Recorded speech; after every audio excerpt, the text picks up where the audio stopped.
देखिए, ये अगर लोजपा के कोटे से बनेंगे तो यकीनन मैं न्यायालय जाऊंगा, मैं कोर्ट जाऊंगा इस बात को लेकर। देखिए, एक बात तो स्पष्ट है ना कि उनको लोक जनशक्ति पार्टी ने इन तमाम 5 सांसदों को हम लोगों ने निष्कासित कर दिया। अब ऐसे में अगर वो मेरी पार्टी के नाम का इस्तेमाल करते हैं, भाई अगर आपको जदयू के कोटे से बनना है आप जाइए, जदयू आप ज्वाइन कर लीजिए, आपको भाजपा के कोटे से बनना है आप भाजपा ज्वाइन कर लीजिए, पर अगर आप मेरी पार्टी का नाम लेंगे, देखिए पूरी तरीके से अधिकार क्षेत्र ये प्रधानमंत्री का है कि आप किसको आप मंत्री बनाते हैं नहीं बनाते हैं, बट अगर मेरी पार्टी के नाम का इस्तेमाल होगा कि भाई ये लोजपा के कोटे से, लोजपा का कोटे का मतलब आदरणीय रामविलास पासवान जी के निधन के बाद जो जगह खाली हुई उस जगह पर कम से कम एक ऐसा व्यक्ति तो नहीं जा सकता जिन्होंने आदरणीय रामविलास पासवान जी के विचारों को अपने पांव तले रौंदने का काम किया है। आज वो एक ऐसे व्यक्ति की गोद में जाकर बैठे हुए हैं, नीतीश कुमार जी की, जिन्होंने हमारे नेता की जयंती पर उनको याद करना तो बहुत दूर की बात है, उनको श्रद्धांजलि देना तो बहुत दूर की बात है, एक ट्वीट तक नहीं किया। पारस चाचा को ये बात सोचनी चाहिए और उनको कहीं ना कहीं इस बात को लेकर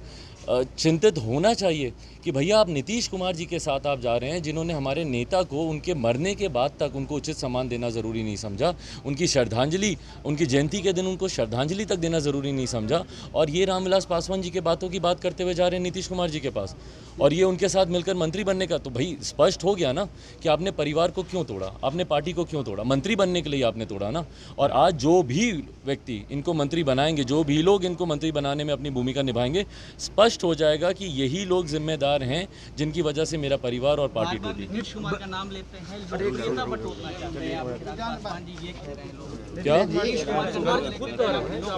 अपने टीआरपी हाई कर रहे हैं। ये सवाल नीतीश जी को बोलिए कि अपने उन पूर्व विधायकों से और पूर्व मंत्रियों से जाकर पूछें कि भैया चिराग पासवान की लोकप्रियता की वजह से जिन लोगों की हार हुई है, उनसे जाके पूछे ना कि चिराग पासवान कितने लोकप्रिय हैं, कि या लोकप्रिय हैं कि भी नहीं है।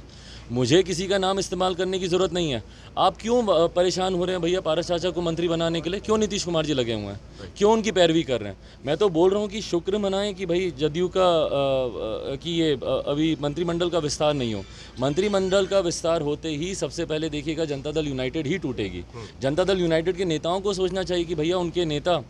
नीतीश कुमार जी पारस जी को मंत्री बनाने में ज़्यादा दिलचस्पी क्यों दिखा रहे हैं बनस्पत अपने नेताओं को बनाने में। मिलेंगे चिराग पासवान आज समस्तीपुर का है, वहीं पे रात में भी वहीं पे रुकूंगा, और कल फिर बेगूसराय है। एक सवाल उठता है, जब आप कह रहे हैं जो अगर पशुपति पारस को जो मंत्री बनाते हैं वो लोग स्पष्ट कर रहे हैं जो उनको किस पार्टी से बना रहे हैं, तो ऐसे में नहीं लगता है आपको जो बीजेपी में सब कुछ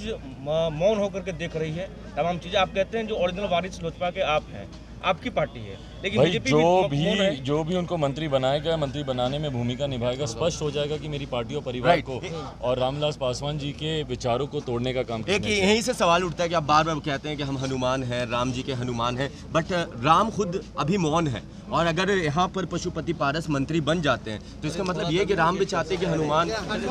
देखिए, जब ये होगा उस वक्त इस पर टिप्पणी की जाएगी। अभी तो मुझे विश्वास है कि ऐसा नहीं कुछ। तो अभी भी आप हनुमान हैं?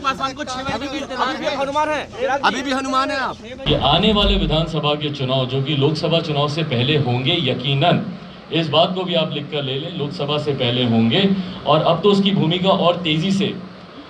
बनेगी। जिस तरीके से जनता दल यूनाइटेड के ने और मुख्यमंत्री नीतीश कुमार ने अपने ही नेताओं के साथ धोखा किया, अपने ही नेताओं के साथ धोखा कर कर उन्होंने जिस तरीके से पशुपति कुमार पारस जी के नाम को ज़्यादा प्राथमिकता दी, सिर्फ अपनी व्यक्तिगत रंजिश निकालने के लिए। क्यों? क्योंकि चिराग पासवान ने भैया आपको विधानसभा के चुनाव में आपको नुकसान पहुंचाया, आपको तीसरे नंबर की पार्टी बनाया, आपके आधे से ज़्यादा सिटिंग विधायक, सिटिंग मंत्रियों को हरवाने का काम किया। तो सिर्फ ये रंजिश निकालने के लिए, विंडिक्टिव पॉलिटिक्स के लिए, बदला लेने के लिए आपने मेरे ही परिवार के एक सदस्य को मंत्री बनाने के लिए आपने अपने पार्टी के नेताओं को आपने इग्नोर किया। यकीनन आने वाले दिन में मेरा पूरा दावा है, पूरा विश्वास है कि बहुत जल्द जनता दल यूनाइटेड में एक बड़ी टूट देखने को आप लोग को देखने को मिलेगी। कई ऐसे नेता हैं जो हम लोग के भी संपर्क में हैं, कई ऐसे विधायक हैं जो हम लोग के भी संपर्क में हैं, और बहुत जल्द जनता दल यूनाइटेड में टूट के साथ ही बिहार में पुनः विधानसभा चुनाव की भूमिका तैयार होगी। और उस बिहार विधानसभा चुनाव में आप देखेंगे कि जो लोक जनशक्ति पार्टी ने आज की तारीख में 6% का मत हासिल किया है, इसमें ना सिर्फ वृद्धि होगी बल्कि आने वाले समय में, और ये विश्वास मुझे इस बात से मिलता है क्योंकि अब मैं जनता के